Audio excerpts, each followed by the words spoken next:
दिल्ली की हल्की सर्दी में सावन की पहली बारिश पड़ रही थी। आसमान में घने बादल छाए हुए थे। ठंडी हवा के झोंके हल्की फुहारों को उड़ाते हुए लोगों के चेहरे पर गिरा रहे थे। शहर की भागदौड़ से दूर कनॉट प्लेस की एक कॉफी शॉप में बैठी आए अपनी कॉफी के कप को दोनों हाथों से पकड़े खिड़की के बाहर बारिश को निहार रही थी। मिट्टी की सौंधी खुशबू उसके अंदर एक अजीब सी हलचल पैदा कर रही थी। ये सिर्फ बारिश नहीं थी, बल्कि यादों का एक समुंदर था जिसमें वह धीरे धीरे डूब रही थी। आंखें बंद करते ही वो बीते दिन उसकी पलकों के पीछे तैरने लगे। तभी दरवाजे की घंटी बजी और एक ठंडी हवा के झोंके के साथ कोई अंदर आया। भिगा हुआ रूमाल हाथ में लिए, काले रंग की शर्ट और नीली जीन्स पहने वह आदमी सीधा काउंटर की ओर बढ़ा। लेकिन कुछ ही सेकंड बाद उसकी नजरें कॉफी शॉप के कोने में बैठी आशना पर जाकर ठहर गईं। आशना, वो आवाज इतनी जानी पहचानी, इतनी अपनी सी। आशना का दिल एक पल को तेज धड़क उठा। उसने धीरे से सिर उठाया और वहां खड़ा शख्स था। दूसरा अध्याय। कॉलेज के वो सुनहरे दिन 6 साल पहले। दिल्ली यूनिवर्सिटी का गुलमोहर गार्डन, जहां किताबों से ज्यादा प्यार के किस्से लिखे जाते थे, वहीं पहली बार आरव और आशना की मुलाकात हुई थी। उस दिन लाइब्रेरी में love in the time of cholera नाम की किताब के लिए दोनों के हाथ एक साथ बढ़े थे। सुनो, ये किताब मुझे चाहिए, आशना ने मुस्कुराते हुए कहा। आरव ने किताब को देखा, फिर उसकी तरफ देखा और हल्के से कहा, मुझे भी।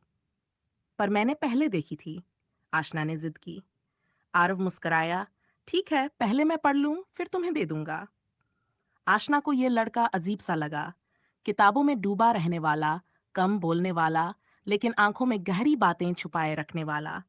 धीरे धीरे मुलाकातें बढ़ने लगीं।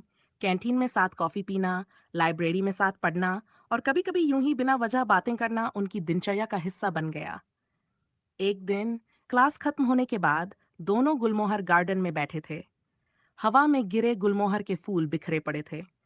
तुम्हें पता है, गुलमोहर का फूल जब गिरता है तब भी उतना ही खूबसूरत लगता है, आशना ने कहा।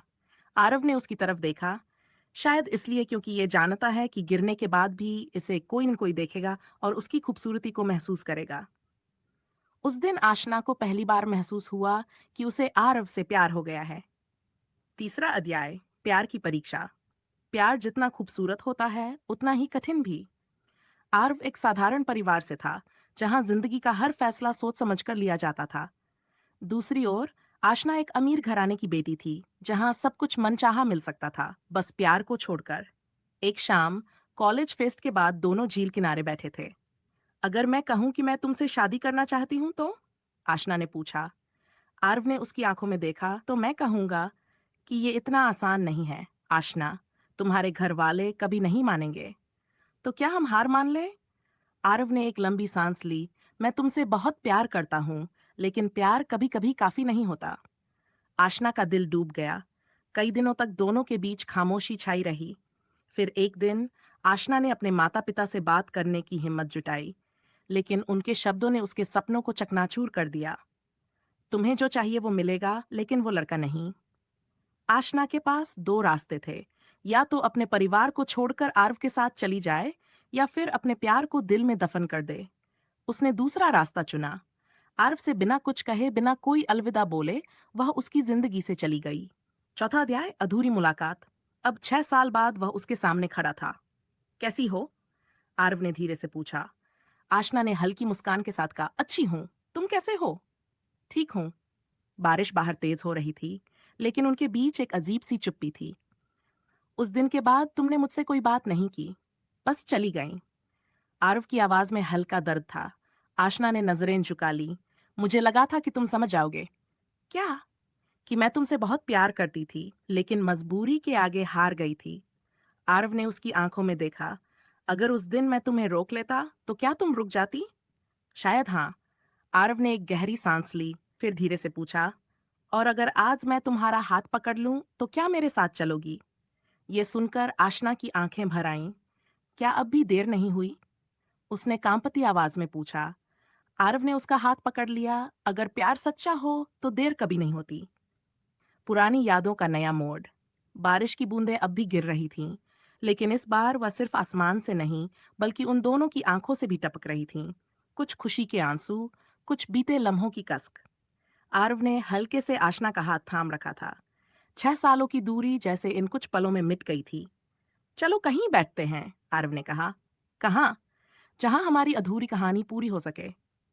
आशना मुस्कुराई। वह समझ गई थी कि आरव उसे वहीं ले जाना चाहता था। गुलमोहर गादियाए। फिर वही गुलमोहर कॉफी शॉप से निकलकर दोनों तेज बारिश में भीगते हुए यूनिवर्सिटी कैंपस पहुंचे। रास्ते में ज्यादा बात नहीं हुई, लेकिन उनकी खामोशी ही सब कुछ कह रही थी। गुलमोहर गार्डन अब भी वैसा ही था, हरे पेड़ों से ढका, सुनसान और शांति से भरा। बस गुलमोहर के फूल अब थोड़े ज्यादा बिखरे हुए थे, जैसे वे भी इन दोनों के लिए इंतजार कर रहे थे। याद है तुमने कहा था कि गुलमोहर का फूल जब गिरता है तब भी खूबसूरत लगता है? आशना ने धीरे से कहा। आरव ने उसकी आंखों में झांका। हाँ, और आज हमें यह समझ में आ रहा है कि प्यार भी ऐसा ही होता है। गिरने के बाद भी, टूटने के बाद भी, अगर वह सच्चा है तो अपनी खूबसूरती कभी नहीं खोता। आशना ने हल्की मुस्कान के साथ सिर झुका लिया। उसके दिल में एक बेचैनी थी, लेकिन साथ ही एक अजीब सी राहत भी। 8वां अध्याय इजहार जो अधूरा था। बारिश अब हल्की हो चुकी थी। गुलमोहर के पेड़ों से टपकती बूंदें उनके आसपास गिर रही थीं। आरव ने एक गहरी सांस ली और कहा, मैंने कभी तुमसे कहने की हिम्मत नहीं जुटाई, लेकिन आज कहना चाहता हूं। मैंने हमेशा सिर्फ तुमसे प्यार किया है और हमेशा करता रहूंगा। आशना ने चौंक कर उसकी ओर देखा। पर 6 साल पहले तुमने मुझे रोका क्यों नहीं?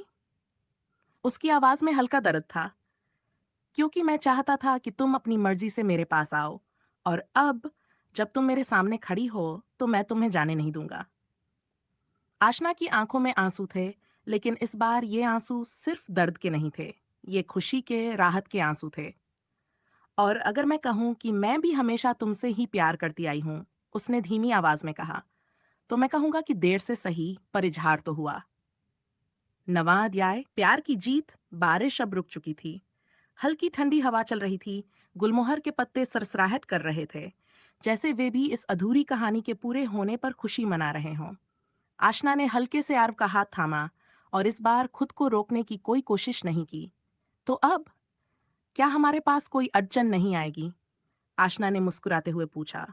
आरव ने उसके हाथ को कसकर पकड़ लिया। अगर तुम मेरे साथ हो तो कोई भी मुश्किल मायने नहीं रखती। इस बार वे साथ थे, और इस बार कोई मजबूरी उन्हें अलग नहीं कर सकती थी।